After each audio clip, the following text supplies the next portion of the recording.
You could be in prison by this time tomorrow, not because of anything you did, because of something someone said you did. Welcome to Fix Britain. No politics, no lies, no propaganda, just logic and common sense for you.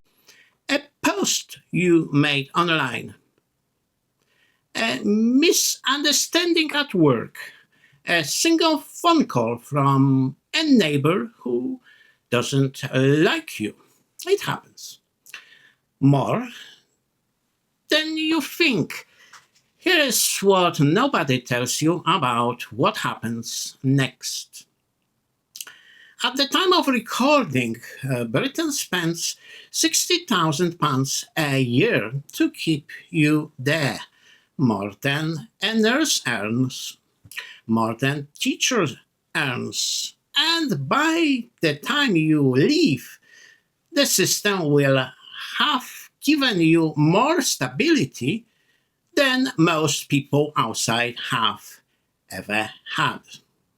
That is not a scandal about prison being too comfortable. That is a scandal about everything outside being broken. Let's call him David. Not violent, not dangerous. That kind of man you'd see buying a meal deal at Tesco at 1 in the afternoon. He came in with nothing organized. No GP, no routine, and no dentist in 11 years. Why millions of people across Britain are pulling their own teeth out because they cannot find an NHS dentist. David got one on site. Within weeks, no waiting list, no 6 weeks delay. He saw a doctor, an optician. He got glasses for the first time in his adult life. He stood in the corridor and looked at the wall. He could read the fire exit sign. He had not been able to read signs clearly since he was 19. He joined the gym 7 in the morning every day. He learned bricklaying. 12 months later, a qualification. It wasn't a luxury that held him. It was scale. Breakfast at 8, lunch at 10:30, dinner at 5, on time every day without exception. He had hated baked beans his whole life. In there, he asked for seconds. On the healthcare facility, a nurse from Kenya told him about the village where she grew up, the animals, the space, the sounds at night. He had never left England. Nobody had ever talked to him like that before. He listened for an hour in the evening snooker with the officers. 10 years of the wing, they were good. He was getting better, not a luxury, just routine, just people, structured, warm, populated. In 3 weeks, it would stop. His sentence was reduced, a release, good behaviour.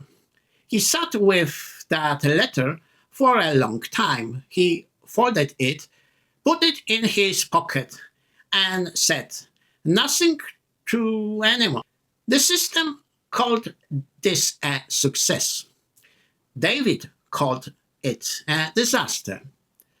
There is a word for what happened to a man like David: institutionalisation. It means this: when the only stable life a person has ever known is in the one the state built to punish them, Living feels like a failing.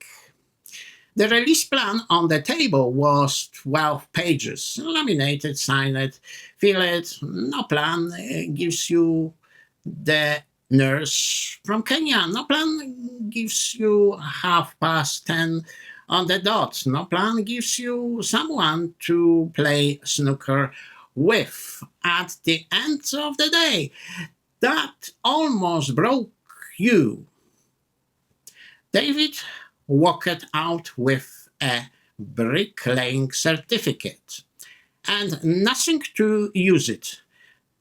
Britain spends 60,000 of your money to fix a man, then spends nothing to stop him breaking again. Then takes another 60,000 of your money when he does.